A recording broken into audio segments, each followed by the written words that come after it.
Hello ਬੱਚੇ, ਮੈਂ ਤੁਹਾਡਾ ਆਪਣਾ doctor Sunil Kumar Garg, education hub Bombay institute Mansa.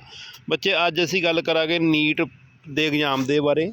ਜਿਹੜਾ ਨੀਟ ਦਾ ਐਗਜ਼ਾਮ ਹੈਗਾ ਉਹ ਕਦੋਂ ਹੋਏਗਾ, 2024 ਦਾ। ਅਤੇ ਨਾਲ ਹੀ ਬੇਟਾ ਮੈਂ ਤੁਹਾਨੂੰ ਦੱਸਾਂਗਾ ਵੀ ਨੀਟ ਦੇ ਵਿੱਚ ਕੀ ਸਿਲੇਬਸ ਹੈ, ਕਿਹੜੇ ਕਿਹੜੇ ਟੋਪਿਕ ਇੰਪੋਰਟੈਂਟ ਹੈਗੇ ਅਤੇ ਬੱਚਿਆਂ ਨੂੰ ਕਿਹੜੇ ਕਿਹੜੇ ਟੋਪਿਕਸ ਕਰਨੇ ਚਾਹੀਦੇ ਨੇ। ਅਤੇ ਨਾਲ ਹੀ ਬੱਚੇ, ਜੇਕਰ ਤੁਸੀਂ ਮੇਰੇ ਚੈਨਲ ਨੂੰ ਸਬਸਕ੍ਰਾਈਬ ਨਹੀਂ ਕੀਤਾ ਤਾਂ ਸਬਸਕ੍ਰਾਈਬ ਕਰ ਲਓ, ਬੈਲ ਆਈਕਨ ਬਟਨ ਦਬਾ ਦਿਓ। ਵੱਧ ਤੋਂ ਵੱਧ ਬੇਟਾ ਵੀਡੀਓ ਨੂੰ ਸ਼ੇਅਰ ਕਰੋ। ਜੋ ਬੱਚੇ ਬੇਟਾ ਨੀਟ ਦੀ ਤਿਆਰੀ ਕਰਨਾ ਚਾਹੁੰਦੇ ਨੇ, ਮੇਰੇ ਇੰਸਟੀਚਿਊਟ ਵੱਲੋਂ ਬੇਟਾ ਔਨਲਾਈਨ ਕਲਾਸਿਜ ਲਗਾਈਆਂ ਜਾ ਰਹੀਆਂ ਹੈਗੀਆਂ ਸਿਰਫ ਨੀਟ ਦੇ ਲਈ। ਬੇਟਾ ਅਸੀਂ ਜਿਹੜੇ ਹੈਗੇ ਪਿਛਲੇ 30 ਸਾਲਾਂ ਦੇ ਜਿਹੜੇ ਪੇਪਰ ਹੈ, ਕੁਐਸਚਨ ਪੇਪਰ ਜਿਹੜੇ ਪੇਪਰਾਂ ਦੇ ਵਿੱਚ ਆਏ ਹੋਏ ਨੇ ਬੇਟਾ, ਉਹ MCQ ਅਸੀਂ ਸੋਲਵ ਕਰਵਾਵਾਂਗੇ। ਮੇਰੇ ਨੰਬਰ 94 630 79 680 ਨਾਲ ਬੇਟਾ, ਜੇਕਰ ਕੋਈ ਬੱਚਾ ਨੀਟ ਦੀ ਤਿਆਰੀ ਕਰ ਰਿਹਾ ਹੈਗਾ, ਉਹ ਫਾਊਂਡੇਸ਼ਨ ਕੋਰਸ ਲੈਣਾ ਚਾਹੁੰਦਾ ਹੈਗਾ, ਤਾਂ ਉਹ ਮੇਰੇ ਕੰਟੈਕਟ ਨੰਬਰ 9463079680 ਨਾਲ ਸੰਪਰਕ ਕਰੇ। ਬੱਚੇ, 2024 ਦੇ ਪੇਪਰ ਦੇ ਲਈ ਇਹ ਇੰਪੋਰਟੈਂਟ ਜਿਹੜੇ MCQ ਹੈ, ਲਾਸਟ 30 ਈਅਰ ਦੇ ਵਿੱਚ ਜੋ ਵੀ MCQ ਆਏ ਹੋਏ ਨੇਗੇ ਬੱਚੇ, 30 ਈਅਰ ਦੇ ਜਿਹੜੇ ਪੇਪਰ ਹੈ ਉਹ ਅਸੀਂ ਸੋਲਵ ਕਰਵਾਵਾਂਗੇ। ਇਸ ਕਰਕੇ ਤੁਸੀਂ 94 630 79 680 ਨਾਲ ਸੰਪਰਕ ਕਰੋ, 9463079680। ਅਤੇ thank you so much. Hello guys, welcome to my YouTube channel NEET ninja. आज हम इम्पॉर्टेंट क्वेश्चंस करेंगे एनिमेलिया चैप्टर में से, जो कि हमारे प्रीवियस ईयर में रह चुके हैं, नीट में आ चुके हैं और कुछ मेडिकल एंट्रेंस एग्जाम्स में आ चुके हैं। तो वो आज हम क्वेश्चंस कुछ डिस्कस करेंगे एनिमेलिया चैप्टर से। Okay, so first question is choose the correct statement. All mammals are viviparous. All cyclostomes do not possess jaws and paired fins. All reptiles have a three-chambered heart. All Pisces have gills covered by an operculum. तो इनमें से correct statement कौन सी है? All cyclostomes do not possess jaws and paired fins. तो ये statement बिल्कुल correct है, because जो साइक्लोस्टॉम्स होते हैं वो क्लास जो है वो बिलोंग करती है ग्रुप 1 एनाथा ऑफ सब फाइलम वर्टिब्रेटा से। ओके, तो हमारे इसमें पेयर्ड फिन्स भी नहीं होते, तो हमारी बी स्टेटमेंट बिल्कुल सही है। All cyclostomes do not possess jaws and paired fins. Next question, which one of the following characteristics is not shared by birds and mammals. तो इसमें से क्या आएगा? Breathing using lungs, warm blooded nature, viviparity, ossified endoskeleton. इनमें इन्होंने कहा है which one of the following characteristics is not share by birds and mammals. कौन सी चीज़ है जो शेयर नहीं करते? विविपैरिटी, ऑब्वियसली, क्योंकि बर्ड्स जो हैं वो ओविपेरस हैं एंड मैमल्स जो हैं वो विविपेरस हैं। तो इसमें से हमारी जो शेयर चीज़ नहीं है वो क्या है? सेकंड का बी, विविपैरिटी। मैमल्स जो है विविपेरस है, बर्ड्स जो है वो ओविपेरस है। ठीक है, विविपेरस का मतलब क्या होता है? बर्थ देना ऑफस्प्रिंग्स को, जो कि डेवलप करे मदर्स की बॉडीज में। ठीक है, और ओविपेरस में एग्स प्रोड्यूस होते हैं जो कि हैच होते हैं outside the body of the mother. Now next question, which is the national aquatic animal of the India. ये तो आई थिंक आप सभी को पता ही होगा कौन सा है, river dolphin. Very good. Next question, assertion, fishes belonging to chondricites have heterocercal caudal fin.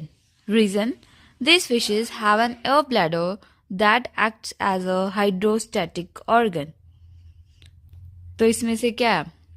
इसमें से हमारी जो assertion है वो करेक्ट है, बट जो रीजन है वो बिल्कुल इनकरेक्ट है। ठीक है, तो इनमें से क्या है? इन्होंने क्या कहा? These fishes have an air bladder that acts as a hydrostatic organ. जो कॉन्ड्रियोसाइट्स होते हैं या फिर कार्टिलेजिनस फिशेज होती हैं, इनमें एयर ब्लैडर नहीं होता, बिकॉज वो प्रेजेंट होता है बोनी फिशेज में। जो कार्टिलेजिनस फिशेज होती हैं उनमें हेटेरोसर्कल कॉडल फिन प्रेजेंट होता है। एयर ब्लैडर जो है वो हेल्प करता है फ्लोटिंग में और बैलेंस को मेंटेन करने में। तो इसका असर्शन जो है वो करेक्ट है, बट जो रीजन है वो इनकरेक्ट है। Next question, identify the pair having amphicoelous vertebrae. तो इसमें से हमें पता है कि एम्फोसिलस वर्टिब्रा किसमें होते हैं? Scoliodon and Ichthyophis. Next question, study the following statement about Chordata. ये कॉर्डेटा की हमें कुछ ऑप्शन है, उनमें से करेक्ट स्टेटमेंट हमें चूज करनी है कि कौन कौन सी हैं। ठीक है, तो Columella oris present in the middle ear of amphibians is modified hyomandibular of fishes.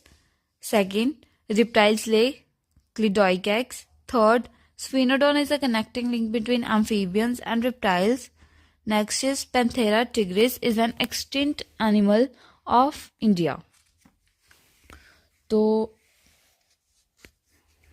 इसमें से करेक्ट स्टेटमेंट क्या है? इसमें से करेक्ट स्टेटमेंट हमारी सेकंड एंड थर्ड है, ठीक है। जो रिप्टाइल्स होते हैं वो क्लिडोइक एग्स ले करते हैं, और जो स्फीनोडोन है वो कनेक्टिंग लिंक है एम्फीबियंस और रिप्टाइल्स में से। ये बिल्कुल ऐसा एनसीईआरटी की लाइन है, तो आप अगर पढ़ोगे तो आपको पता लग जाएगी कि ये दोनों ऑप्शंस सही बन रही हैं। तो इसका आंसर हमारा डी आ जाएगा। Next question, this class of animals are all ectoparasites on some fishes. वो कौन सी क्लास है? ऑब्वियसली साइक्लोस्टोमा, तो इसका आंसर हमारा डी आ जाएगा। Next, which one is the flying fish? तो इनमें से फ्लाइंग फिश कौन सी है? इनमें से फ्लाइंग फिश एक्सोसीटस है, ठीक है, एक्सोसीटस। इसको हम फ्लाइंग फिश क्यों बोलते हैं? बिकॉज इसकी एबिलिटी होती है कि ये एयर में रह सके बाय इट्स टेल, और ये कवर करती है लॉन्ग डिस्टेंसेस एयर में by gliding the large pectoral इसके फिन्स होते हैं, उसकी वजह से ये एयर में काफी देर तक रह सकती है और लार्ज डिस्टेंसेस कवर करती है। Now next question, a jawless fish lays eggs in fresh water and whose ammosit larva after metamorphosis return to ocean is। ये बहुत इंपॉर्टेंट क्वेश्चन है। इसका आंसर है पेट्रोमाइजोन, ठीक है। Next, the character not related to Chondrichthyes is. इनमें से कौन सा करेक्टर जो इसके साथ रिलेट नहीं करता है? वो है फिलामेंटस गिल्स। इसमें फिलामेंटस गिल्स नहीं होते हैं, ठीक है। The chondrocytes have lamella form gills. इनमें लेमेलिया फॉर्म गिल्स होते हैं, ना कि फिलामेंटस। जो कॉन्ड्रोसाइट्स है और कार्टिलेजिनस फिशेज है, ये जॉड फिशेज होती हैं जिनके पेयर्ड फिन्स होते हैं, पेयर्ड नियर्स होते हैं, स्केल्स होते हैं। A heart with its chambers in series. इनमें हर्ट जो है वो सीरीज में लगे होते हैं, चैम्बर्स में। एंड स्केलेटन्स जो है वो कार्टिलेज के बने होते हैं, रादर की बोन के बने होने, ठीक है। तो इसमें से हमारे जो है फिलामेंटस गिल्स रॉन्ग ऑप्शन है। Next, match the following columns. इनमें से हमने मैच करना है कि कौन किसके साथ है। देखो, जो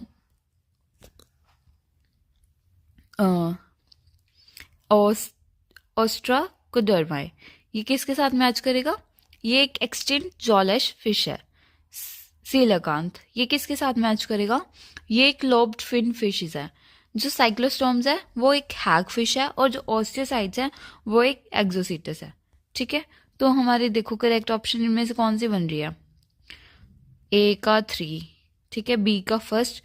तो इसमें से हमारी ऑप्शन ए करेक्ट है, ठीक है। Next question, assertion, marine lampreys migrate to rivers for spawning. So today we talk about vascular connective tissue, which is an important topic. It has two components, blood and second is lymph. So now we know that blood has three components, that is RBCs, WBCs and platelets. Now today we talk about WBCs. WBCs are divided into two, granulocytes and agranulocytes. First we talk about granulocytes, which are produced in red bone marrow. So first it has three types, eosinophils, basophils and neutrophils. We can remember from it is as BEN, BEN. So eosinophils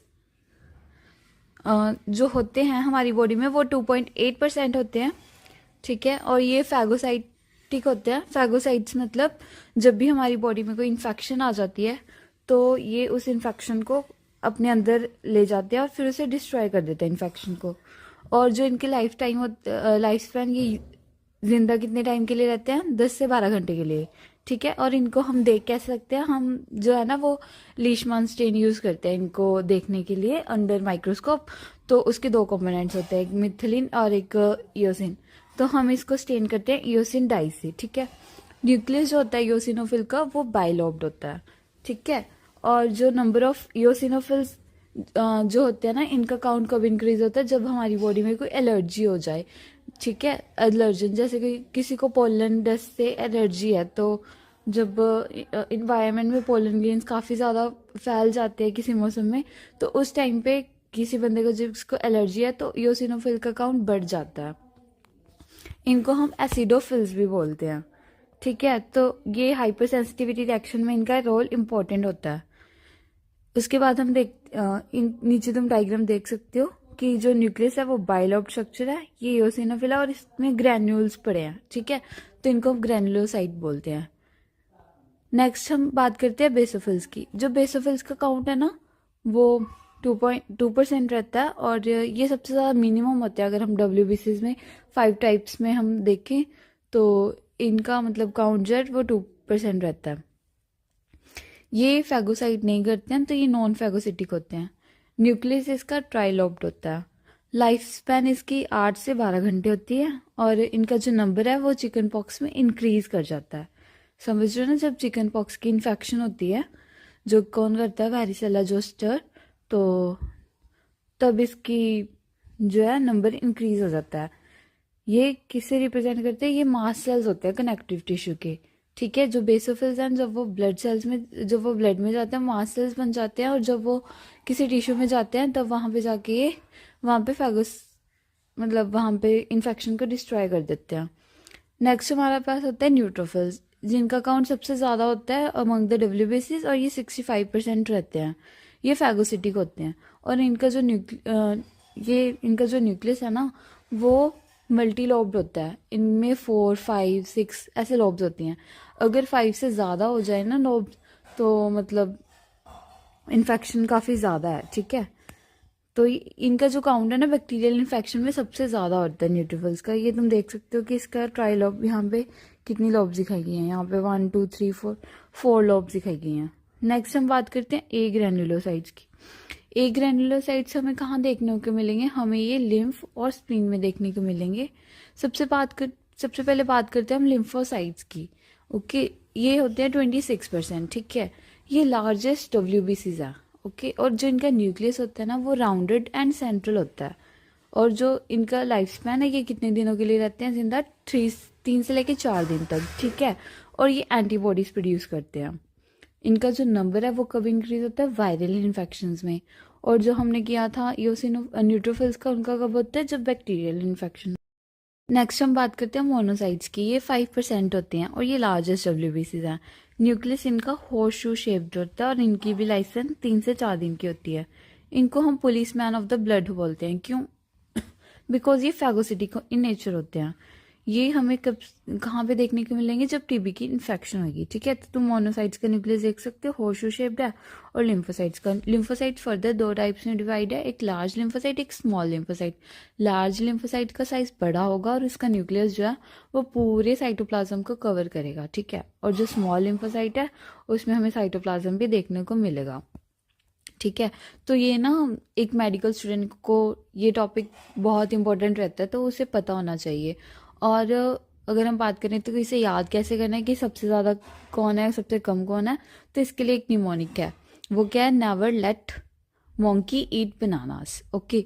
तो जो N है, neutrophils, वो सबसे ज़्यादा होता है, और B से बनाना यानी कि बेसोफिल्स, उनका काउंट सबसे कम होता है, ठीक है। और इसे तुम कैसे याद कर सकते हो, 60 ऐसे याद करो, 64642, ठीक है, 64641। तो 60, 40 and then 6% and then 4% and then 1%, ठीक है। तो इससे तुम्हें एक बेसिक सा आइडिया दिमाग में रहेगा कि किसका काउंट सबसे ज़्यादा है और किसका काउंट सबसे कम है। और यहाँ पे तुम देख सकते हो कि इयोसिनोफिल की शेप्स, बेसोफिल, न्यूट्रोफिल की शेप, लिम्फोसाइट, मोनोसाइट की शेप, ये तुम्हें शेप स्ट्रक्चर सब ध्यान में होना चाहिए, ठीक है। तो इनका काउंट जब भी कोई इन्फेक्शन होती है तो बहुत ज़्यादा बढ़ जाती है। तो today's topic is this, and further हम जो मेन टॉपिक्स हैं जो इम्पोर्टेंट है एक मेडिकल स्टूडेंट को मस्ट नो टॉपिक्स हैं, वो आगे हम डिस्कस करेंगे फर्दर। अगर आपके कोई भी डाउट्स है तो आप कमेंट सेक्शन में मुझे बता सकते हो, फिर हम वही टॉपिक्स फर्दर डिस्कस करेंगे। Okay, thank you. एंड अगर आपने अभी तक मेरे चैनल को सब्सक्राइब नहीं किया है तो प्लीज़ उसे सब्सक्राइब करें और वीडियो को लाइक करें एंड शेयर करें. Thank you. Hello guys, now today we talk about chapter Monra. Its MCQs are important and comes in the NEET. So first question is bacteria are. So it has four options. They are the sole members of the kingdom Monera with glycocalyx capsule layer with either DNA or RNA as the genetic material are eukaryotic in cell nature. तो bacteria जो होते हैं वो prokaryotic होते हैं and with either DNA और RNA as a genetic material. तो इनमें डीएनए आरएनए नहीं होता, इनमें न्यूक्लियड होता है. ठीक है. Bacteria are the sole members of the kingdom Monera. ये ऑप्शन सही है. ग्लाइकोकेलिक्स लेयर इनमें नहीं होती है. तो sole members of the kingdom Monera, हाँ. तो बैक्टीरिया जो है वो सिर्फ मोनरा में, जो मोनरा किंगडम है उसमें सिर्फ बैक्टीरिया आते हैं. तो हमारी ये ऑप्शन करेक्ट है. Next is bacteria were first discovered by. तो बैक्टीरिया सबसे पहले किसने डिस्कवर किया था? एंटोन वॉन ल्यूवेनहुक ने. ठीक है. तो इसका आंसर ए आ जाएगा. Next question. Unicellular cell walled bound spherical और rod shaped microorganisms usually smaller than 5 micron in size which lacks an organised nucleus and auto और हेट्रोटॉपिक आर कॉल्ड. तो इन्हें क्या बोलते हैं हम? यूनिसेलुलर भी हैं, सेल वॉल बाउंड भी हैं, स्फेरिकल भी हैं, रॉड शेप्ड माइक्रो ऑर्गेनिजम्स हैं, 5 माइक्रोन से छोटे हैं. तो इन्हें हम बैक्टीरिया बोलते हैं. ठीक है. विच of the following is a rod shaped bacterium. अब इनमें से रॉड शेप्ड बैक्टीरिया कौन सा है? ठीक है. तो इसमें से देखो, जो न्यूमोकोकस निमोनिया है, विब्रियो कोलिरिस, स्ट्रेप्टोकोकस नाइग्रन, ठीक है, ये सारे कोकाई शेप्ड होते हैं. तो बैसिलस सबटिलिस इसमें रॉड शेप्ड बैक्टीरिया. तो इसका आंसर ए आ जाएगा. Studying the given figures given below. Correct, choose the correct option. तो इसमें ए, बी और सी बतानी है कि ये क्या क्या दिए हुए हैं. तो इसमें हमारी देखो, जो ए है उसमें सिर्फ एक ही कोकाई है ना, तो वो तो मोनोकोकस हो गया. बी में 2 हैं तो 2 में डिप्लोकोकस, और सी जो है वो स्ट्रेप्टोकोकस हो जाएगा. ठीक है. एक होता है स्टोफाइलोकोकस, उसमें grape like bunching of grape like उसमें वो स्ट्रक्चर दिखेगा हमें. ठीक है. इसमें ये चेन में है तो इसको हम स्ट्रेप्टोकोकस बोलेंगे. तो इसका answer. Question 6. Bacteria are grouped under 4 categories based on their shape. Study the given figures and identify A, B, C, D. तो इसमें A हमें क्या दिख रहा है? कोकाई दिख रहा है. B बैसिला है. C स्पाइरिलिया और D एक विब्रियो शेप्ड है. ठीक है. कॉमा शेप्ड लाइक स्ट्रक्चर होता है ये. तो इसमें आंसर हमारा B आ जाएगा. The microtubular organisation in cilia flagella of the Moneran is. Monera kingdom में जो सीलिया फ्लैजिला की माइक्रोट्यूबुलर ऑर्गेनाइजेशन होती है वो क्या होती है? हमें ये बताना है. तो इसमें C आ जाएगा. 9+0. ठीक है. इसमें एक्सोनिम 0 होता है. Bacterial cells are usually enclose by. जो बैक्टीरियल सेल्स होता है वो यूजुअली कौन इनक्लोज करता है? तो हमें पता है कि इनकी जो लेयर्स होती है ना, जो वो स्लाइमी कैप्सूल के साथ कवर होती है. ठीक है. काइटिनस किस में होता है? काइटिनस. तो चलो इसको आप ढूंढ के लाना. Bacteria whose cells have only a single curve are known as. Bacteria जो कि सिंगल कर्व होते हैं, बैक्टीरिया जिनकी सेल्स पे सिंगल कर्व होता है वो क्या होते हैं? तो इसका आंसर आ जाएगा विब्रियो. देखो कॉमा शेप्ड होता है ना, सिंगल कर्व आ गया. Next question. The flagella of bacteria are. जो फ्लैजिला बैक्टीरिया को होते हैं वो क्या होते हैं? रोटेटरी होता है फंक्शन में. ये बैक्टीरिया को रोटेट करने में हेल्प करते हैं. Next question. Bacteria without flagella are known as atrichous. ठीक है. जिनमें एक होता है मोनोट्राइकस, जिसमें बोथ साइड्स पे होता है पेरिट्राइकस, और जिसमें एक साइड पे बहुत सारे होते हैं उसको लोफोट्राइकस बोलते हैं बैक्टीरिया को. ठीक है. Next question. Bacteria have a tuft और group of flagella at 2 poles are called. तो 2 पोल्स पे हैं, ग्रुप में है, तो इन्हें हम क्या बोलेंगे? सिफेलोट्राइकोस. ठीक है.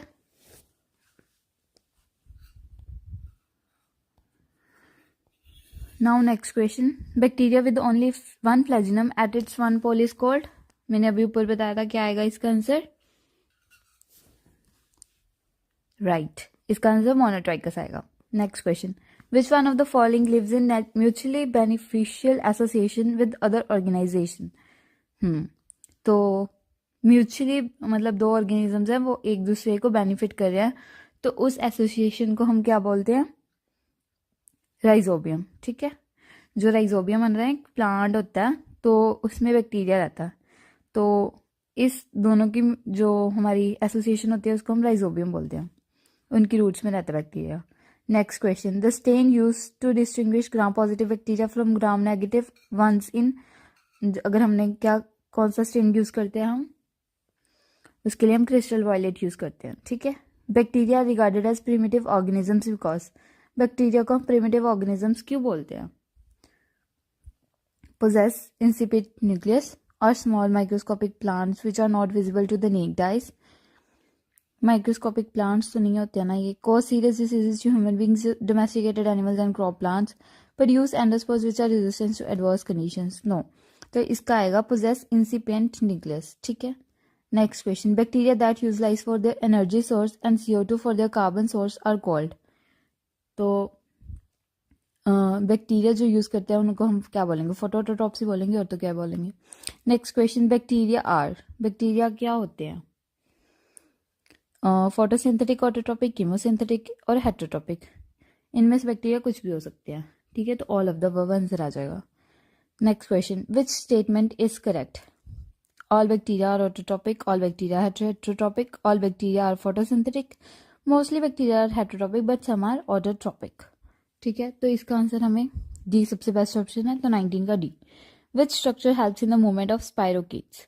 स्पाइरोकीट्स में कौन सा स्ट्रक्चर है जो उसकी मूवमेंट में हेल्प करता है?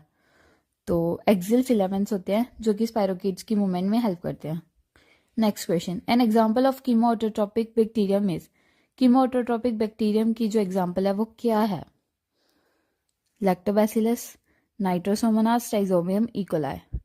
तो कीमोऑटोट्रोपिक बैक्टीरियम की इसमें एग्जाम्पल है नाइट्रोसोमोनास की, ठीक है।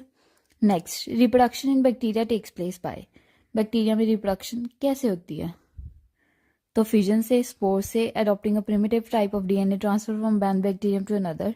तो ये तीनों तरीकों से होती है बैक्टीरिया में रिप्रोडक्शन। तो इसका answer all of the above आ जाएगा। Next question, the bacterium use in Griffith experiment, जो ग्रिफ्ट का एक्सपेरिमेंट था उसमें बैक्टीरिया कौन सा यूज किया गया था? बताओ।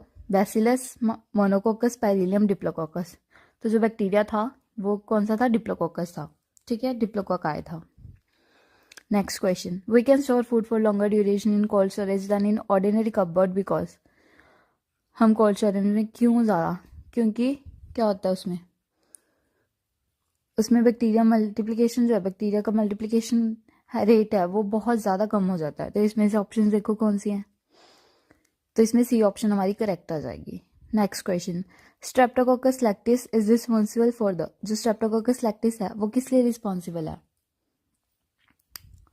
Conversion of milk into curd, tanning of leather, flavouring the leaves of tea and tobacco. तो इसमें हमारा आंसर बी आ जाएगा, conversion of milk into curd, because lactis है ना, लैक्टिस, तो जो लैक्टिस है हमारे मिल्क में क्या आता है? लैक्टोसेल्यूलोज होता है, तो लैक्टिस उसको कन्वर्ट कर देता है कर्ड में, okay. Next question 26, the bacteria that causes tetanus can be killed only by prolonged heating at temperature considered above boiling. Tetanus is caused by Clostridium टेटनाई, ठीक है। Vinegar is prepared from fermented sugar solution by the activities of, किसकी activity से vinegar बनता है? तो Acetobacter aceti की help से जो है हमारा विनेगर बनता है। Next question, Syphilis causing Tropinema pallidum belongs to the group Spirillum. Okay. Next, which of the following disease is caused by bacteria? तो amoebic dysentery, diphtheria, arthritis, beriberi। तो कौन सा डिसीज है जो बैक्टीरिया करता है? वो है डिप्थीरिया, ठीक है। ये डिप्थीरिया बैक्टीरिया के द्वारा होता है। अमीबिक डिसेंट्री एंटीफीबा हिस्टोलिटिका करता है। बेरीबेरी विटामिन डी की डेफिशिएंसी से होता है, ठीक है। Next, typhoid is caused by, typhoid किस वजह से होता है? साल्मोनेला टाइफी की वजह से, answer C.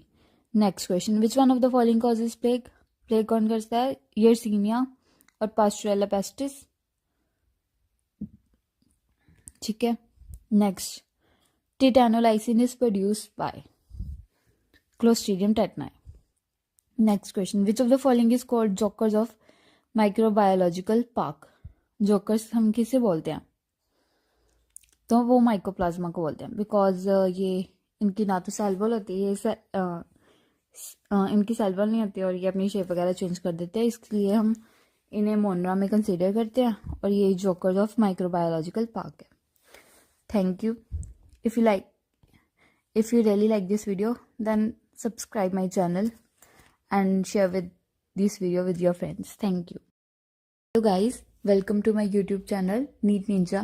Today we are going to discuss various questions which comes in NEET UG exam from the chapter of botany, first chapter, the living world. First question is, reproduction is synonymous with growth in which of the following set of organisms? ਤਾਂ ਦੇਖੋ ਜਿਹੜੀ reproduction ਹੈ ਉਹ synonyms ਹੋਏਗੀ growth ਦੇ ਨਾਲ. ਮਤਲਬ ਜੇ ਕਿਸੇ ਦੀ ਬੰਦੇ ਦੀ ਗਰੋਥ ਹੋ ਰਹੀ ਹੈ ਆਪਾਂ ਕਹਿ ਰਹੇ ਉਹਦੀ ਨਾਲ ਨਾਲ ਰੀਪਰੋਡਕਸ਼ਨ ਵੀ ਹੋ ਰਹੀ ਹੈ, ਤਾਂ ਇਹ ਕਿਹਦੇ ਵਿੱਚ ਦੇਖਣ ਨੂੰ ਮਿਲੇਗਾ ਆਪਾਂ ਨੂੰ? ਇਹ ਸਿਰਫ ਆਪਾਂ ਨੂੰ ਯੂਨੀਸੈਲੂਲਰ ਆਰਗੇਨਿਜ਼ਮਸ ਦੇ ਵਿੱਚ ਦੇਖਣ ਨੂੰ ਮਿਲੇਗਾ, ਨਾ ਕਿ ਮਲਟੀ ਸੈਲੂਲਰ ਦੇ ਵਿੱਚ. ਤਾਂ ਹੁਣ ਦੇਖੋ ਆਪਸ਼ਨਸ ਦੇ ਵਿੱਚ ਯੂਨੀਸੈਲੂਲਰ ਕਿਹੜੇ ਕਿਹੜੇ ਆ? Bacteria, unicellular algae, amoeba, fungi, filamentous algae. ਤਾਂ ਦੇਖੋ ਫੰਜਾਈ ਤੇ ਫਿਲਾਮੈਂਟਸ ਐਲਗੀ ਤਾਂ ਮਲਟੀ ਸੈਲੂਲਰ ਹੋ ਗਈ ਨਾ, ਤੇ ਫਸਟ ਆਪਸ਼ਨ ਏ ਦੇ ਵਿੱਚ ਤਿੰਨੋਂ ਯੂਨੀਸੈਲੂਲਰ, ਸੋ ਇਹਦਾ ਆਨਸਰ ਏ ਹੋ ਜਾਏਗਾ. ਠੀਕ ਹੈ. Next question is, level of living biological organisms beings can be represented at. ਦੇਖੋ ਹੁਣ ਜਿਹੜਾ ਆਪਾਂ ਕਲਾਸੀਫਿਕੇਸ਼ਨ ਕਰਦੇ ਹਾਂ ਉਹ ਆਪਾਂ ਕੀ ਕਰਦੇ ਹਾਂ, ਸਭ ਤੋਂ ਪਹਿਲਾਂ ਜਿਹੜੀ ਸਭ ਤੋਂ ਛੋਟੀ ਯੂਨਿਟ ਹੈ, ਠੀਕ ਹੈ, ਉਸ ਤੋਂ ਬਾਅਦ ਆਪਾਂ ਐਂਡ ਤੱਕ ਲੈ ਕੇ ਜਾਂਦੇ ਸਭ ਤੋਂ, ਯਾਨੀ ਕਿ ਆਪਾਂ ਮਾਈਕਰੋ ਯੂਨਿਟ ਤੋਂ ਲੈ ਕੇ ਮੈਕਰੋ ਯੂਨਿਟ ਤੱਕ ਜਾਂਦੇ ਹਾਂ. ਤਾਂ ਹੁਣ ਸਭ ਤੋਂ ਪਹਿਲਾਂ ਛੋਟੀ ਯੂਨਿਟ ਦੇਖੋ ਕਿਹੜੀ ਹੈ ਇੱਥੇ. ਸਭ ਤੋਂ ਪਹਿਲਾਂ ਛੋਟੀ ਐਟੋਮਿਕ ਯੂਨਿਟ ਹੈ, ਠੀਕ ਹੈ. ਉਸ ਤੋਂ ਬਾਅਦ ਦੇਖੋ ਐਟਮਸ ਤੋਂ ਮੋਲੀਕਿਊਲਸ ਬਣਦੇ ਆ, ਮੋਲੀਕਿਊਲਸ ਤੋਂ ਬਾਅਦ ਸੈੱਲ ਬਣਦਾ, ਸੈੱਲਸ ਤੋਂ ਟਿਸ਼ੂ ਬਣਦਾ, ਟਿਸ਼ੂਸ ਤੋਂ ਆਰਗਨ, ਆਰਗਨ ਤੋਂ ਆਰਗਨ ਸਿਸਟਮ, ਐਂਡ ਦੈਨ ਆਪਣੇ ਪੂਰੇ ਆਰਗਨ ਸਿਸਟਮਸ ਨੂੰ ਮਿਲਾ ਕੇ ਇੱਕ ਇੰਡੀਵਿਜੂਅਲ ਰੈਡੀ ਹੁੰਦਾ. ਠੀਕ ਹੈ, ਸਮਝ ਰਹੇ ਹੋ ਨਾ? ਆਰਗਨ ਸਿਸਟਮ ਜਿਵੇਂ ਕਿ ਆਪਣਾ ਇੱਕ ਰੈਸਪੀਰੇਟਰੀ ਸਿਸਟਮ ਹੋ ਗਿਆ, ਡਾਈਜੈਸਟਿਵ ਸਿਸਟਮ ਹੋ ਗਿਆ, ਇਹਨਾਂ ਸਾਰਿਆਂ ਨੂੰ ਮਿਲਾ ਕੇ ਆਪਣਾ ਇੱਕ ਪੂਰਾ ਇੰਡੀਵਿਜੂਅਲ ਤਿਆਰ ਹੁੰਦਾ. ਠੀਕ ਹੈ, ਸੋ ਇਹਦਾ ਆਪਸ਼ਨ ਬੀ ਸਹੀ ਹੋ ਜਾਏਗਾ. ਠੀਕ ਹੈ. Next question is, scientific names are printed in and are derived from. ਦੇਖੋ ਜਿਹੜੇ ਸਾਇੰਟੀਫਿਕ ਨੇਮਸ ਹੈ ਜਿਵੇਂ ਮੈਂਜੀਫੇਰਾ ਇੰਡੀਕਾ ਹੋ ਗਿਆ, ਠੀਕ ਹੈ, ਇਹ ਸਾਰੇ ਜਿਹੜੇ ਨੇ ਇਹ ਪ੍ਰਿੰਟਡ ਕਿਹਦੇ ਵਿੱਚ ਹੁੰਦੇ ਨੇ? ਇਟੈਲਿਕਸ ਦੇ ਵਿੱਚ, ਤੇ ਡਿਰਾਈਵਡ ਇਹ ਲੈਟਿਨ ਦੇ ਵਿੱਚ ਹੁੰਦੇ ਨੇ. ਠੀਕ ਹੈ, ਤਾਂ ਆਪਾਂ ਨੂੰ ਇਹ ਪਤਾ ਕਿਵੇਂ ਲੱਗਦਾ ਵੀ ਇਹ ਪ੍ਰਿੰਟਡ ਇਟੈਲਿਕਸ ਦੇ ਵਿੱਚ ਹੈ? ਬਿਕੋਜ਼ ਜਿਹੜੇ ਦੋਨੇ ਆਪਣਾ ਜਿਵੇਂ Mangifera indica, Mangifera is genus and indica is species. ਜਿਹੜੀ ਮੈਂਜੀਫੇਰਾ ਯਾਨੀ ਕਿ ਜੀਨਸ ਹੈ ਉਹਦੀ ਆਪਾਂ ਕੈਪੀਟਲ ਲੈਟਰ, ਜਿਹੜਾ ਫਸਟ ਕੈਪੀਟਲ ਲੈਟਰ ਹੈ, ਫਸਟ ਲੈਟਰ ਹੈ ਉਹ ਕੈਪੀਟਲ ਹੋਏਗਾ. ਠੀਕ ਹੈ, ਮੈਂਜੀਫੇਰਾ ਐਮ ਆਪਾਂ ਕੈਪੀਟਲ ਲਿਖਣਾ ਤੇ ਇੰਡੀਕਾ ਦਾ ਆਈ ਸਮੌਲ ਆਏਗਾ. ਠੀਕ ਹੈ, ਤੇ ਦੋਨਾਂ ਨੂੰ ਆਪਾਂ ਸੈਪਰੇਟਲੀ ਅੰਡਰਲਾਈਨ ਕਰਨਾ ਹੈ. ਓਕੇ, ਤਾਂ ਸਾਇੰਟੀਫਿਕ ਨੇਮ ਬਣ ਜਾਂਦਾ. Next question fourth, choose the incorrect statement regarding universal rules of nomenclature. ਠੀਕ ਹੈ, ਹੁਣ ਆਪਾਂ ਇਨਕਰੈਕਟ ਸਟੇਟਮੈਂਟ ਇੱਥੇ ਚੂਜ਼ ਕਰਨੀ ਹੈ ਕਿਹੜੀ ਆ? ਤਾਂ ਦੇਖੋ first word of a biological name represent the genus. True, मैं ऊपर दस्या सी. First word denoting the genus start with a capital letter. Yes, both the words in a biological name separately when handwritten are underlined. True. Biological names are generally in English and are printed in italics. So ਤਾਂ ਗਲਤ ਹੋ ਗਿਆ ਨਾ. Printed ਕਿਹਦੇ ਵਿੱਚ ਹੁੰਦੇ ਨੇ? Italics ਦੇ ਵਿੱਚ ਹੁੰਦੇ ਨੇ, ਤੇ derived ਕਿੱਥੋਂ ਹੁੰਦੇ ਨੇ? Latin ਤੋਂ. ਠੀਕ ਹੈ. Question number 5th, the term systemic deals with. ਹੁਣ ਜਿਹੜੀ ਟਰਮ ਸਿਸਟੈਮਿਕ ਹੈ ਉਹ ਕਿਹਦੇ ਨਾਲ ਡੀਲ ਕਰਦੀ ਹੈ? ਸਿਸਟੈਮਿਕ ਦਾ ਮਤਲਬ ਕੀ ਹੁੰਦਾ ਹੈ? Taxonomy along with evolutionary relationship. ਠੀਕ ਹੈ, ਤਾਂ systematic deals with diversity of organisms, phylogeny. ਤਾਂ ਇਹਦਾ ਆਨਸਰ ਡੀ ਹੋ ਜਾਏਗਾ. ਤਾਂ ਦੇਖੋ in binomial nomenclature biological names are generally in italics and written in Latin. ਗਲਤ ਹੋ ਗਿਆ ਨਾ. Both names are of Latin origin. ਸਹੀ ਹੈ, ਦੋਨੋਂ ਲੇਟਿਨ ਤੋਂ ਡਿਰਾਈਵ ਹੁੰਦਾ ਹੈ. both names are underlined together. गलत है, separately underlined ਹੁੰਦੇ ਆ. scientific name start with capital letters. species name no, genus ਦਾ ਹੁੰਦਾ. ਠੀਕ ਹੈ. next question, select incorrect match. ਆਪਾਂ ਨੇ ਹੁਣ incorrect ਦੇਖਣਾ ਕਿਹੜਾ. ਠੀਕ ਹੈ. herbarium quick reference system ਹੈ. true. zoological park breeding of rare fauna. yes, fauna ਮਿਲਦੀ ਹੈ. ਤਾਂ ਆਪਾਂ ਨੂੰ ਜਿਹੜੇ ਕਿ ਆਪਾਂ ਨੂੰ ਬਹੁਤ ਹੀ ਰੇਅਰ ਐਨੀਮਲਸ ਹੁੰਦੇ ਨਾ, ਆਪਾਂ ਨਹੀਂ ਦੇਖਣ ਨੂੰ ਮਿਲਦੇ, ਆਪਾਂ ਜ਼ੂਲੋਜੀਕਲ ਪਾਰਕਸ ਦੇ ਵਿੱਚ ਦੇਖਣ ਨੂੰ ਮਿਲਦੇ ਨੇ. ਮਿਊਜ਼ੀਅਮ ਦੇ ਵਿੱਚ preservation of large animals as skeletons only. No, ਉੱਥੇ ਆਪਾਂ ਨੂੰ ਐਨੀਮਲਸ ਦੀ ਫਰ ਵਗੈਰਾ ਮਿਲਦੀ ਹੈ, ਉਹਨਾਂ ਦੀ ਸਟਫਿੰਗ ਕੀਤੀ ਹੁੰਦੀ ਹੈ. ਤਾਂ ਮਿਊਜ਼ੀਅਮ ਦੇ ਵਿੱਚ 6 ਪੁਆਇੰਟ ਗਲਤ ਹੋ ਗਿਆ ਨਾ, ਇਕੱਲੇ ਸਕੈਲੇਟਨ ਆਪਾਂ ਨੂੰ ਨਹੀਂ ਦੇਖਣ ਨੂੰ ਮਿਲਦੇ. Monograph complete information of any one taxon. Yes, ਤਾਂ ਇਹਦੇ ਵਿੱਚ ਗਲਤ ਸਟੇਟਮੈਂਟ ਕਿਹੜੀ ਹੋਗੀ? C. Next question, biological names are underline when hand written. Underline, ਹੁਣ ਇਹਨਾਂ ਨੇ ਕਿਹਾ ਅੰਡਰਲਾਈਨ ਜਿਹੜਾ ਹੈ highlight the name, highlight करते हैं, no. Underline shows binomial system, no. Underline shows Latin origin of name, yes. Underline ਦਾ ਮਤਲਬ ਆਪਾਂ ਨੂੰ ਕੀ ਸ਼ੋ ਕਰ ਰਿਹਾ ਉਹ ਵੀ ਉਹਦਾ ਜਿਹੜਾ ਨੇਮ ਹੈ ਉਹ ਕਿਸ origin ਦਾ ਲੇਟਿਨ ਤੋਂ ਡਿਰਾਈਵ ਹੋਇਆ ਹੈ, ਠੀਕ ਹੈ। Next question, name the scientist who was awarded the Nobel Prize for his genetic studies on the linear arrangement of genes on the chromosomes in the fruit fly Drosophila melanogaster, ठीक है। ਤਾਂ ਡਰੋਸੋਫਿਲਾ 'ਤੇ ਬਹੁਤ ਹੀ ਫੇਮਸ ਐਕਸਪੈਰੀਮੈਂਟ ਹੈ, ਬਹੁਤ ਹੀ famous scientist ਨੇ ਕੀਤਾ ਸੀ ਜਿਹਦਾ ਨਾਮ ਹੈਗਾ TH ਮੋਰਗਨ, ਥੋਮਸ ਮੋਰਗਨ, ਠੀਕ ਹੈ। ਤਾਂ ਇਹ ਤੁਹਾਨੂੰ ਯਾਦ ਹੋਣਾ ਚਾਹੀਦਾ, ਬਹੁਤ ਇੰਪੋਰਟੈਂਟ ਕੁਐਸਚਨ ਹੈ। Next question, out of the following the distinctive characteristics of living organisms which can be taken as a defining property for all living organisms? Growth by increase in mass, growth by increase in number, consciousness ਤੇ reproduction। growth ਤੇ reproduction ਜਿਹੜੇ ਨੇ ਉਹ non defining properties ਹੈ। Consciousness ਜਿਹੜੀ ਇੱਕ most defining property ਹੈ human beings ਦੀ, ਠੀਕ ਹੈ। ਤਾਂ ਇਹਦਾ ਆਨਸਰ ਆ ਜਾਏਗਾ C, ਕੌਨਸ਼ੀਅਸਨੈਸ ਡਿਫਾਈਨਿੰਗ ਪ੍ਰੋਪਰਟੀ ਹੈ ਲਿਵਿੰਗ ਆਰਗੈਨਿਜ਼ਮਸ ਦੀ, okay. Next question, wheat, grasses, monocots and plantae represents. Obviously ਸਾਰੇ ਡਿਫਰੈਂਟ ਟੈਕਸਾਂ ਨਾਲ ਬਿਲੋਂਗ ਕਰਦੇ, ਡਿਫਰੈਂਟ ਕੈਟੇਗਰੀਜ਼ ਦੇ, ਤਾਂ ਇਹਦਾ ਆਨਸਰ ਓਬਵੀਅਸਲੀ D ਹੋਏਗਾ। Next question, maximum diversity in living world is represented by. ਤਾਂ ਦੇਖੋ ਮੈਕਸਿਮਮ ਡਾਇਵਰਸਿਟੀ ਜਿਹੜੀ ਹੈ ਨਾ ਉਹ ਇਨਸੈਕਟਸ ਦੀ ਹੁੰਦੀ ਹੈ, ਠੀਕ ਹੈ। ਅਤੇ ਆਪਾਂ ਨੂੰ ਇਨਸੈਕਟਸ 'ਤੇ ਬਹੁਤ ਜ਼ਿਆਦਾ ਆਪਾਂ ਨੂੰ ਸਪੀਸ਼ੀਜ਼ ਦੇਖਣ ਨੂੰ ਮਿਲਦੀਆਂ ਨੇ। The maximum diversity in living world is represented by insecta. Which one of the following publications of Carolus Linnaeus includes description of 5900 species of plants? ਤਾਂ ਦੇਖੋ ਕਾਰਲਸ ਲੀਨੀਅਸ ਬਹੁਤ ਹੀ ਫੇਮਸ ਸਾਇੰਟਿਸਟ ਹੋਇਆ, ਉਹਨੇ ਸਪੀਸ਼ੀਜ਼ ਪਲੈਂਟੈਰਮ ਲਿਖੀ ਸੀ, ਜਿਹਦੇ ਵਿੱਚ ਉਸਨੇ ਜਿਹੜੀ ਕਿ ਉਹਨੇ ਕਦੋਂ ਲਿਖੀ ਸੀ 1 ਮਈ 1753 ਦੇ ਵਿੱਚ, ਠੀਕ ਹੈ। ਅਤੇ ਉਹਦੇ ਵਿੱਚ ਉਹਨੇ 5900 ਸਪੀਸ਼ੀਜ਼ ਆਫ ਪਲਾਂਟਸ ਦੇ ਨੋਮਨਕਲੇਚਰ ਉਹਨੇ ਲਿਖਿਆ ਸੀ, ਓਕੇ। ਨੈਕਸਟ ਕੁਐਸਚਨ, ਆਲ ਵਰਟੀਬ੍ਰੇਟ ਪੋਜੈਸਿਸ, ਸਾਰੇ ਵਰਟੀਬ੍ਰੇਟ ਕੀ ਪੋਜੈਸ ਕਰਦੇ ਆ? ਸਾਰੇ ਵਰਟੀਬ੍ਰੇਟਸ ਡੋਰਸਲ ਹੋਲੋ ਸੈਂਟਰਲ ਨਰਵਸ ਸਿਸਟਮ ਪੋਜੈਸ ਕਰਦੇ ਆ। ਇਹ ਇੱਕ ਬਹੁਤ ਹੀ ਮੇਨ ਡਿਫਾਈਨਿੰਗ ਫੀਚਰ ਹੈ ਵਰਟੀਬ੍ਰੇਟਸ ਦਾ, ਠੀਕ ਹੈ। If you like this video please like and subscribe my channel for more videos so you can ace in your NEET exam. Thank you. ਅੱਜ ਆਪਾਂ ਇੱਕ ਬੋਟਨੀ ਦਾ ਇੰਪੋਰਟੈਂਟ ਟੌਪਿਕ ਕਰਨ ਜਾ ਰਹੇ ਹਾਂ, ਠੀਕ ਹੈ। ਤਾਂ ਹੁਣ ਆਪਾਂ ਨੂੰ ਪਤਾ ਫਲਾਵਰ ਦੇ ਵਿੱਚ ਸੈਪਲਸ ਅਤੇ ਪੈਟਲਸ ਹੁੰਦੇ ਆ, ਠੀਕ ਹੈ। ਜਿਹੜੇ ਹੁਣ ਸੈਪਲਸ ਹੁੰਦੇ ਨੇ ਉਹ ਬਾਹਰਲੀ ਫਲਾਵਰ ਦੀ ਕਵਰਿੰਗ ਹੁੰਦੀ ਆ, ਪੈਟਲਸ ਦੀ ਅੰਦਰਲੀ ਕਵਰਿੰਗ ਹੁੰਦੀ ਆ। ਜਿੱਦਾਂ ਤੁਸੀਂ ਇਮੇਜ 'ਚ ਦੇਖ ਰਹੇ ਹੋ ਨਾ, ਤਾਂ ਜਿਹੜੇ ਆਹ ਬਾਹਰਲੀ ਲੇਅਰ ਹੈ ਇਹਨੂੰ ਆਪਾਂ ਸੈਪਲਸ ਬੋਲਦੇ ਹਾਂ, ਠੀਕ ਹੈ। ਹੁਣ ਇਹ ਦੋ ਤਰ੍ਹਾਂ ਦੀ ਹੋ ਸਕਦੇ, ਇੱਕ ਪੋਲੀਸੈਪਲਸ ਹੁੰਦੇ, ਇੱਕ ਗੈਮੋਸੀਪੈਲਸ ਹੁੰਦੇ ਨੇ। ਜਿਹੜੇ ਪੋਲੀਸੀਪੈਲਸ ਹੁੰਦੇ ਆ ਉਹਦੇ ਵਿੱਚ ਜਿਹੜੇ ਸੈਪਲਸ ਹੈ ਨਾ ਉਹ ਜੁਆਇੰਟ ਫਾਰਮ ਦੇ ਵਿੱਚ ਹੁੰਦੇ ਨੇ, ਜਿੱਦਾਂ ਆਪਾਂ ਨੂੰ ਪਿਕਚਰਸ ਦੇ ਵਿੱਚ ਦਿਖ ਰਿਹਾ ਨਾ ਲੈਫਟ ਸਾਈਡ 'ਤੇ। ਅਤੇ ਜਿਹੜੇ ਪੋਲੀਸੀਪੈਲਸ ਹੁੰਦੇ ਨੇ ਉਹਦੇ ਵਿੱਚ ਅੱਡ ਸੈਪਲਸ ਪਏ ਹੁੰਦੇ ਨੇ, ਜੁਆਇੰਟ ਨਹੀਂ ਹੈਗੇ ਨਾ। ਤੈਨੂੰ ਆਪਾਂ ਕੀ ਇਸ ਕੰਡੀਸ਼ਨ ਨੂੰ ਕੀ ਕਵਾਂਗੇ ਆਪਾਂ? ਪੋਲੀਸੀਪੈਲਸ। ਤਾਂ ਪੋਲੀਸੀਪੈਲਸ ਦੀ ਐਗਜ਼ਾਮਪਲਸ ਕੀ ਹੈ? ਮਸਟਰਡ ਅਤੇ ਰੈਡਿਸ਼, ਇਹਨੂੰ ਆਪਾਂ ਮਿਕਸਚਰ ਕਹਿ ਕੇ ਯਾਦ ਕਰ ਸਕਦੇ ਹਾਂ। ਉਸ ਤੋਂ ਬਾਅਦ ਗੈਮੋਸੀਪੈਲਸ ਦੇ ਵਿੱਚ ਆਪਣੇ ਕੋਲ ਕਿਹੜੇ ਐਗਜ਼ਾਮਪਲਸ ਆ ਜਾਂਦੀ ਹੈ? ਕੋਟਨ, ਦਤੂਰਾ, ਬ੍ਰਿੰਜਲ। ਕੋਟਨ ਦਾ ਤੁਸੀਂ ਦੇਖਿਆ ਨਾ, ਜਦੋਂ ਆਪਾਂ ਉਹਦੇ ਵਿੱਚ ਕੋਟਨ ਕੱਢਦੇ ਹਾਂ ਤਾਂ ਉਹਦੇ ਆਸੇ ਪਾਸੇ ਉਹ ਜੁਆਇੰਟ ਨਹੀਂ ਹੁੰਦੇ ਜਿਹਦੇ ਵਿੱਚ ਆਪਾਂ ਕੱਢਦੇ ਹਾਂ, ਠੀਕ ਹੈ। ਉਸ ਤੋਂ ਬਾਅਦ ਜਿਹੜੇ ਸੈਪਲਸ ਹੁੰਦੇ ਆ ਨਾ ਉਹ ਕੈਡੂਕਸ ਵੀ ਹੋ ਸਕਦੇ ਆ, ਡੈਸੀਡਸ ਵੀ ਹੋ ਸਕਦੇ ਅਤੇ ਪਰਸਿਸਟੈਂਟ ਵੀ ਹੋ ਸਕਦੇ ਆ। ਕੈਡੂਕਸ ਦਾ ਮਤਲਬ ਹੁੰਦਾ ਜਿਹੜੇ ਕਿ ਇਮੀਡੀਏਟਲੀ ਜਦੋਂ ਹੀ ਫਲਾਵਰ ਓਪਨ ਹੋ ਗਿਆ ਨਾਲ ਦੀ ਨਾਲ ਉਹਨਾਂ ਨੇ ਗਿਰ ਜਾਣਾ, ਮਤਲਬ ਸੈਪਲਸ ਨੇ ਫਾਲ ਆਫ ਕਰ ਜਾਣਾ। ਉਸ ਤੋਂ ਬਾਅਦ ਡੈਸੀਡਸ ਵਿੱਚ ਕੀ ਹੁੰਦਾ? ਜਿਹੜਾ ਸੈਪਲ ਹੈ ਫਾਲ ਆਫ ਕਰਦਾ ਜਦੋਂ ਫਰਟੀਲਾਈਜੇਸ਼ਨ ਹੋਊਗੀ, ਠੀਕ ਹੈ, ਸਮਝ ਗਏ। ਉਸ ਤੋਂ ਬਾਅਦ ਪਰਸਿਸਟੈਂਟ ਸੈਪਲਸ ਕਿਹਦੇ ਵਿੱਚ ਰਹਿੰਦੇ ਨੇ? ਦੇਖੋ ਇੱਕ ਤਾਂ ਹੁੰਦੇ ਐਕਰੀਸੈਂਟ, ਇੱਕ ਹੁੰਦਾ ਮਾਰਸੈਂਟ। ਐਕਰੀਸੈਂਟ ਹੁੰਦੇ ਨੇ ਜਿਹੜੇ ਕਿ ਜਿਵੇਂ ਫਰੂਟ ਗਰੋ ਕਰ ਰਿਹਾ ਉਹਦੇ ਨਾਲ ਸੈਪਲਸ ਵੀ ਗਰੋ ਕਰਨਗੇ। ਮਾਰਸੈਂਟ ਹੁੰਦੇ ਨੇ ਜਿਹਦੇ ਵਿੱਚ ਫਰਟੀਲਾਈਜੇਸ਼ਨ ਹੋ ਗਈ ਹੈ ਪਰ ਹੁਣ ਉਹ ਗਰੋ ਨਹੀਂ ਕਰ ਰਹੇ ਹੈਗੇ ਸੈਪਲਸ ਨਾਲ, ਠੀਕ ਹੈ। ਇਹਦੇ ਵਿੱਚ ਹੁੰਦਾ ਗਾਵਾ ਦੇ ਵਿੱਚ ਹੁੰਦਾ ਐਕਰੀਸੈਂਟ, ਜਿਵੇਂ ਬ੍ਰਿੰਜਲ, ਉਹਦੇ ਨਾਲ ਦੇਖੋ ਤੁਸੀਂ ਉੱਪਰ ਦੇਖੋ ਜਿਹੜੇ ਉਹਦੇ ਸੈਪਲਸ ਅਟੈਚ ਹੁੰਦੇ ਉਹ ਵੀ ਨਾਲ ਗਰੋ ਹੋ ਰਹੇ ਹੁੰਦੇ ਆ ਨਾ, ਤਾਂ ਪਰਸਿਸਟੈਂਟ ਸੈਪਲਸ ਹੋ ਗਏ, ਠੀਕ ਹੈ।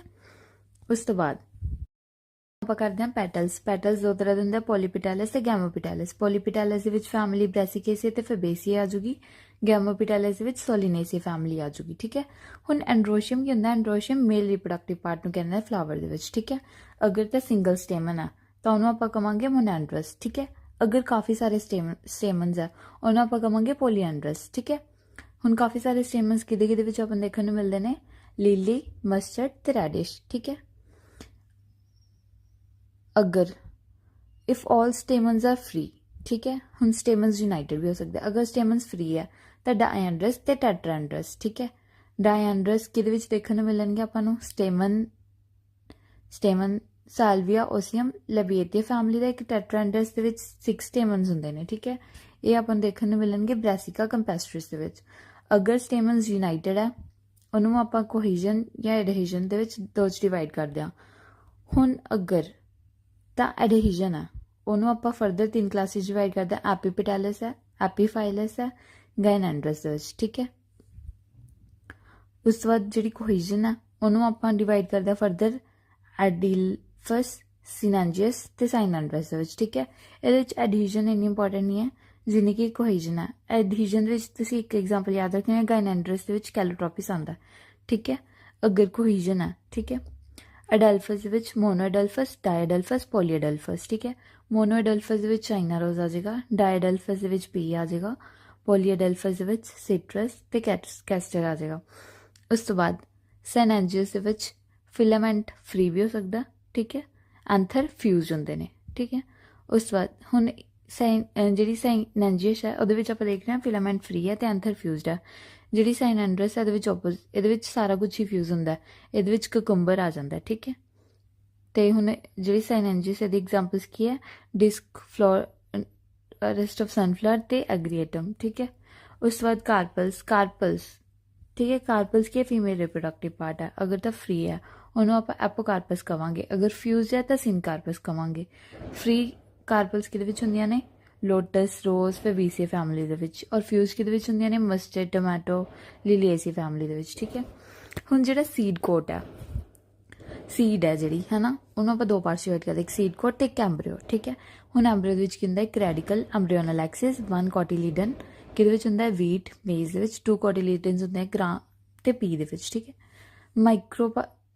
ਇੱਕ ਹੁੰਦਾ ਮਾਈਕਰੋਪਾਈਲਰ ਐਂਡ, ਇੱਕ ਹੁੰਦਾ ਦੂਸਰਾ ਐਂਡ, ਠੀਕ ਹੈ। ਜਿਹੜਾ ਮਾਈਕਰੋਪਾਈਲਰ ਐਂਡ ਹੁੰਦਾ ਨਾ ਉਹਨੂੰ ਆਪਾਂ ਰੈਡੀਕਲ ਬੋਲਦੇ ਹਾਂ ਤੇ ਦੂਸਰੇ ਐਂਡ ਨੂੰ ਪਲੇਮਿਊਲ ਬੋਲਦੇ ਹਾਂ। ਉਸ ਤੋਂ ਬਾਅਦ ਇੱਕ ਐਪੀਕੋਟਾਈਲ ਹੁੰਦਾ, ਇੱਕ ਹਾਈਪੋਕੋਟਾਈਲ ਹੁੰਦਾ, ਠੀਕ ਹੈ। ਜਿਹੜਾ ਐਪੀਕੋਟਾਈਲ ਹੁੰਦਾ ਉਹ ਉੱਪਰ ਹੁੰਦਾ, ਹਾਈਪੋਕੋਟਾਈਲ ਜਿਹੜਾ ਹੁੰਦਾ ਕੋਟਿਲੀਡਨ ਦੇ ਨੀਚੇ ਵਾਲਾ ਪਾਰਟ ਹੁੰਦਾ, ਠੀਕ ਹੈ। ਉਸ ਤੋਂ ਬਾਅਦ ਇੱਕ ਐਂਡੋਸਪਰਮਿਕ ਸੀਡਸ ਹੁੰਦੇ ਨੇ, ਇੱਕ ਐਲਬਿਊਮਿਨਸ ਸੀਡਸ ਹੁੰਦੇ ਨੇ, ਠੀਕ ਹੈ। ਐਂਡੋਸਪਰਮਿਕ ਨੂੰ ਹੀ ਆਪਾਂ ਐਲਬਿਊਮਿਨਸ ਕਹਿੰਦੇ, ਇੱਕ ਨੋਨ ਐਂਡੋਸਪਰਮਿਕ ਹੁੰਦਾ ਜਿਹਨਾਂ ਨੂੰ ਆਪਾਂ ਐਕਸ ਐਲਬਿਊਮਿਨਸ ਸੀਡਸ ਕਹਿ ਦਿੰਦੇ ਹਾਂ, ਠੀਕ ਹੈ। ਐਂਡੋਸਪਰਮਿਕ ਸੀਡ ਦੇ ਵਿੱਚ ਮੇਜ਼, ਕੋਕੋਨਟ, ਰਬੜ ਵਗੈਰਾ ਇੱਦਾਂ ਆ ਜੂ, ਠੀਕ ਹੈ। ਨੋਨ ਐਂਡੋਸਪਰਮਿਕ ਦੇ ਵਿੱਚ ਪੀ, ਬੀਨ, ਗਰਾਊਂਡਨਟ ਜਿਨ੍ਹਾਂ ਦੇ ਵਿੱਚ ਆਪਾਂ ਨੂੰ ਐਂਡੋਸਪਰਮ ਫਰੀ ਨਹੀਂ ਮਿਲਦਾ ਹੈਗਾ, ਯੂਜ਼ਡ ਅਪ ਹੋ ਚੁੱਕਿਆ ਹੁੰਦਾ, ਠੀਕ ਹੈ। ਪੈਰੀਸਪਰਮਿਕ ਸੀਡਸ, ਰੀਅਰਲੀ ਫੂਡ ਇਜ਼ ਸਟੋਰਡ ਇਨ ਪੈਰੀਸਪਰਮ, ਜਦੋਂ ਫੂਡ ਜਿਹੜਾ ਹੈ ਸਟੋਰਡ ਹੋਵੇ ਪੈਰੀਸਪਰਮ ਦੇ ਵਿੱਚ। ਇਹਦੇ ਵਿੱਚ ਐਗਜ਼ਾਮਪਲਸ ਕੀ ਹੈ? ਬਲੈਕ ਪੈਪਰ ਦੀਆਂ, ਠੀਕ ਹੈ। ਹੁਣ ਆਪਾਂ ਪਲੇਸੈਂਟੇਸ਼ਨ ਕਰਦੇ ਹਾਂ। ਪਲੇਸੈਂਟੇਸ਼ਨ ਕਾਫੀ ਇੰਪੋਰਟੈਂਟ ਹੈ ਨੀਟ ਵਾਸਤੇ, ਠੀਕ ਹੈ। ਤਾਂ ਇਹਦੇ ਵਿੱਚ ਆਪਾਂ ਕਰਦੇ ਹਾਂ ਮਾਰਜਨਲ, ਪੈਰਾਈਟਲ, ਐਗਜ਼ਾਈਲ, ਫਰੀ ਸੈਂਟਰਲ, ਬੇਸਲ ਤੇ ਸੁਪਰਫਿਸ਼ੀਅਲ। ਇਹ 6 ਟਾਈਪਸ ਦੀ ਪਲੇਸੈਂਟੇਸ਼ਨ ਹੈ, ਠੀਕ ਹੈ। ਹੁਣ ਇਹਦੇ ਵਿੱਚ ਐਗਜ਼ਾਮਪਲਸ ਤੁਸੀਂ ਯਾਦ ਕਰਨੀਆਂ। ਮਾਰਜਨਲ ਦੇ ਵਿੱਚ ਪਾਈਜ਼ਮ, ਸਟਾਈਵਮ, ਠੀਕ ਹੈ, ਗ੍ਰਾਮ, ਲਾਕਸਪਰ। ਉਸ ਤੋਂ ਬਾਅਦ ਪੈਰਾਈਟਲ ਦੇ ਵਿੱਚ ਪਲੇਸੈਂਟੇਸ਼ਨ ਦੇ ਵਿੱਚ ਕਿਹੜੀ ਆ ਜਾਂਦੀ ਹੈ? ਮਸਟਰਡ, ਆਰਜੀਮਨ। ਐਗਜ਼ਾਈਲ ਦੇ ਵਿੱਚ ਕਿਹੜੀ ਆ ਜਾਂਦੀ ਹੈ? ਚਾਈਨਾ ਰੋਜ਼। ਇਹਨੂੰ ਤੁਸੀਂ ਟਾਲਕ ਪਾਊਡਰ ਹੁੰਦਾ ਨਾ ਤਾਂ ਉਹਦੇ ਥਰੂ ਯਾਦ ਕਰ ਸਕਦੇ ਹੋ। ਟੀ ਤੋਂ ਟੋਮੈਟੋ, ਐਲ ਤੋਂ ਲੈਮਨ, ਏ ਤੋਂ ਆਪਣਾ ਆ ਜਾਂਦਾ ਐਗਜ਼ਾਈਲ ਯਾਨੀ ਕਿ, ਤੇ ਸੀ ਤੋਂ ਆਪਣੀ ਆ ਜਾਂਦੀ ਹੈ ਚਾਈਨਾ ਰੋਜ਼, ਠੀਕ ਹੈ। ਉਸ ਤੋਂ ਬਾਅਦ ਫਰੀ ਸੈਂਟਰਲ ਤੁਸੀਂ ਡੀਪੀ ਦੇ ਥਰੂ ਯਾਦ ਕਰਨਾ, ਡਾਇਐਂਥਸ ਤੇ ਪ੍ਰਿਮਰੋਜ਼, ਠੀਕ ਹੈ। ਉਸ ਤੋਂ ਬਾਅਦ ਬੇਸਲ ਪਲੇਸੈਂਟੇਸ਼ਨ ਕਿੱਦਾਂ ਯਾਦ ਕਰਨੀ ਹੈ? ਸਨ ਬਲੈਸਡ ਮੈਰੀ ਯਾਨੀ ਕਿ ਸਨਫਲਾਵਰ, ਬੀ ਤੋਂ ਬੇਜ਼ਲ, ਮੈਰੀ ਯਾਨੀ ਕਿ ਮੈਰੀਗੋਲਡ। ਉਸ ਤੋਂ ਬਾਅਦ ਸੁਪਰਫਿਸ਼ੀਅਲ ਤੁਹਾਨੂੰ ਯਾਦ ਹੀ ਰਹੂਗਾ ਨਿੰਫੀਆ, ਵਾਟਰ ਲਿਲੀ, ਠੀਕ ਹੈ। ਉਸ ਤੋਂ ਬਾਅਦ ਫਰੂਟਸ ਵਿੱਚ ਇੱਕ ਪੈਰੀਕਾਰਪ ਹੁੰਦਾ, ਇੱਕ ਸੀਡਸ ਹੁੰਦੇ ਨੇ, ਠੀਕ ਹੈ। ਇੱਕ ਯੂਕਾਰਪਿਕ ਫਰੂਟਸ ਹੁੰਦੇ ਨੇ, ਇੱਕ ਸੂਡੋਕਾਰਪਿਕ ਫਰੂਟਸ ਹੁੰਦੇ ਨੇ, ਇੱਕ ਪਾਰਥੀਨੋਕਾਰਪਿਕ ਫਰੂਟਸ ਹੁੰਦੇ ਨੇ। ਜਿਹੜੇ ਯੂਕਾਰਪਿਕ ਹੁੰਦੇ ਨੇ ਉਹਨੂੰ ਆਪਾਂ ਕਿੱਦਾਂ ਡਿਨੋਟ ਕਰਨਾ? ਜੀ ਦੇ ਨੀਚੇ ਡੈਸ਼ ਹੁੰਦੀ ਹੈ। ਸੂਡੋਕਾਰਪਿਕ ਨੂੰ ਜੀ ਦੇ ਉੱਪਰ ਪੈਂਦੀ ਹੈ ਡੈਸ਼, ਠੀਕ ਹੈ। ਯੂਕਾਰਪਿਕ ਦੇ ਵਿੱਚ ਗ੍ਰੇਪਸ, ਮੈਂਗੋ, ਮੇਜ਼ ਆ ਜਾਂਦੀ ਹੈ। ਸੂਡੋਕਾਰਪਿਕ ਫਰੂਟਸ ਦੇ ਵਿੱਚ ਕੀ ਆ ਜਾਂਦਾ? ਐਡੀਸ਼ਨਲ ਪਾਰਟਸ ਫਿਊਜ਼ ਵਿਦ, ਜਿਹੜੇ ਇਹਦੇ ਵਿੱਚ ਐਡੀਸ਼ਨਲ ਪਾਰਟਸ ਹੁੰਦਾ ਨਾ ਪੈਰੀਕਾਰਪ ਦੇ ਨਾਲ ਫਿਊਜ਼ ਹੁੰਦਾ, ਇੱਕ ਫਾਲਸ ਫਰੂਟ ਹੁੰਦਾ। ਇਹਦੇ ਵਿੱਚ ਐਪਲ, ਸਟ੍ਰਾਬੇਰੀ, ਮਲਬੇਰੀ ਆ ਜਾਂਦੀ ਹੈ। ਪਾਰਥੀਨੋਕਾਰਪਿਕ ਜਿਹਦੇ ਵਿੱਚ ਸੀਡਸ ਨਹੀਂ ਹੁੰਦੇ, ਆਪਾਂ ਨੂੰ ਪਤਾ, ਯਾਨੀ ਕਿ ਬਨਾਨਾ। ਨੈਕਸਟ ਫਰੂਟਸ ਹੁਣ ਸਿੰਪਲ ਡਰਾਈ ਫਰੂਟਸ ਆ ਗਏ, ਐਗਰੀਗੇਟ ਆ ਗਏ, ਕੰਪੋਜ਼ਿਟ ਫਰੂਟਸ ਆ ਗਏ, ਠੀਕ ਹੈ। ਜਿਹੜੇ ਸਿੰਪਲ ਡਰਾਈ ਫਰੂਟਸ ਹੁੰਦੇ ਨੇ ਉਹ ਕਿਹੜੇ ਹੁੰਦੇ ਨੇ? ਅਕੈਨੀਅਲ, ਕੈਪਸੂਲ, ਸਾਈਜ਼ੋਕਾਰਪਿਕ। ਐਗਰੀਗੇਟਸ ਦੇ ਵਿੱਚ ਇਟੈਰੀਓ ਆਫ ਅਕੀਨਸ, ਇਟੈਰੀਓ ਆਫ ਪੈਰੀਜ਼, ਇਟੈਰੀਓ ਆਫ ਡਰੂਪਸ, ਠੀਕ ਹੈ। ਇਹ ਮੇਨ ਜੀ ਕਲਾਸੀਫਿਕੇਸ਼ਨ ਤੁਹਾਨੂੰ ਪਤਾ ਹੋਣੀ ਚਾਹੀਦੀ ਹੈ ਤਾਂ ਕਿ ਤੁਸੀਂ ਥੋੜ੍ਹਾ ਬਹੁਤ ਦੇਖ ਸਕੋ। ਇੰਨਾ ਪੇਪਰ 'ਚ ਇਹਦਾ ਨਹੀਂ ਆਉਂਦਾ ਪਾਰਟ। ਖੈਰ ਉਸ ਤੋਂ ਬਾਅਦ ਕੰਪੋਜ਼ਿਟ ਦੇ ਵਿੱਚ ਸਰੋਸਿਸ ਅਤੇ ਸਿੰਕੋਨਸ, ਠੀਕ ਹੈ, ਸਾਈਕੋਨਸ, ਇਹ ਦੋਨੇ ਚੀਜ਼ਾਂ ਆਪਣੀ ਕੰਪੋਜ਼ਿਟ ਦੇ ਵਿੱਚ ਆ ਜਾਂਦੀਆਂ। ਉਸ ਤੋਂ ਬਾਅਦ ਸਿੰਪਲ ਡਰਾਈ ਫਰੂਟਸ ਦੇ ਵਿੱਚ ਤੁਸੀਂ ਦੇਖਣਾ ਏਕੈਨੀਅਲ, ਕੈਪਸੂਲਰ ਅਤੇ ਸਾਈਜ਼ੋਕਾਰਪਿਕ, ਠੀਕ ਹੈ। ਇਹਨੂੰ ਆਪਾਂ 3 ਚੀਜ਼ਾਂ 'ਚ ਡਿਵਾਈਡ ਕੀਤਾ ਆ। ਹੁਣ ਜਿਹੜੇ ਏਕੈਨੀਅਲ ਹੁੰਦੇ ਨੇ ਇਹਦੇ ਵਿੱਚ ਮੈਂ ਤੁਹਾਨੂੰ ਦੱਸਦੀ ਹਾਂ ਇੰਪੋਰਟੈਂਟ ਕੀ ਚੀਜ਼ ਹੈ। ਹਾਂ, ਤੁਸੀਂ ਇਹ ਯਾਦ ਰੱਖਣਾ ਵੀ ਟਿਪੀਕਲ ਲਕੀਨਸ ਕੈਰੀਓਪਸਿਸ ਗ੍ਰੇਨ ਦੇ ਵਿੱਚ ਡਿਵਾਈਡ ਕੀਤਾ ਗਿਆ, ਸਿਪਸੈਲਾ ਸਮਾਰਾ ਨਟ ਦੇ ਵਿੱਚ, ਠੀਕ ਹੈ। ਅਤੇ ਇੱਧਰੋਂ ਆਪਾਂ ਕ੍ਰੀਮੋਕਾਰਪ ਅਤੇ ਲਮੈਂਟਮ ਦੇ ਵਿੱਚ ਡਿਵਾਈਡ ਕੀਤਾ ਗਿਆ ਸਾਈਜ਼ੋਕਾਰਪਿਕ ਨੂੰ। ਕੈਪਸੂਲਰ ਦੀਆਂ 4 ਕਲਾਸਿਸ ਹੈ, ਲੈਗਿਊਮਸ, ਫੋਲੀਕਲ, ਸਿਕੁਇਲਾ, ਸਿਲਿਕੁਆ, ਕੈਪਸੂਲ, ਠੀਕ ਹੈ। ਲੈਗਿਊਮਸ ਦੇ ਵਿੱਚ ਪੀ, ਆਬਰਸ, ਪੀਨਸ, ਗ੍ਰਾਮ, ਲੈਂਟਿਲ ਆ ਜਾਂਦੇ ਨੇ। ਫੋਲੀਕਲ ਦੇ ਵਿੱਚ ਲਾਕਸਪਰ ਅਤੇ, ਠੀਕ ਹੈ। ਸਿਲਿਕੁਆ ਦੇ ਵਿੱਚ ਬ੍ਰੈਸਿਕਾ ਕੰਪੈਸਟਰਿਸ ਆ ਜਾਂਦਾ। ਕੈਪਸੂਲ ਦੇ ਵਿੱਚ ਪੋਪਸੀ ਅਤੇ ਲੇਡੀ ਫਿੰਗਰ, ਕਾਟਨ ਦਾ ਤੂਰਾ ਆ ਜਾਂਦਾ, ਠੀਕ ਹੈ। ਉਸ ਤੋਂ ਬਾਅਦ ਜਿਹੜਾ ਵਾਲਨਟ ਹੈ ਨਾ ਉਹਨੂੰ ਆਪਾਂ ਪਹਿਲਾਂ ਡਰੂਪ ਮੰਨਦੇ ਸੀ, ਠੀਕ ਹੈ, ਪਰ ਐਕਚੁਅਲੀ ਉਹ ਇੱਕ ਨਟ ਹੈ ਬਿਕੋਜ਼ ਜਿਹੜੀ ਉਹਦੀ ਹਾਰਡ ਕਵਰਿੰਗ ਹੈ ਨਾ ਉਹ ਡਿਰਾਈਵ ਹੁੰਦੀ ਹੈ ਸਾਰੀ ਹੀ ਪੈਰੀਕਾਰਪ ਤੋਂ, ਨਾ ਕਿ ਐਂਡੋਕਾਰਪ ਤੋਂ, ਠੀਕ ਹੈ।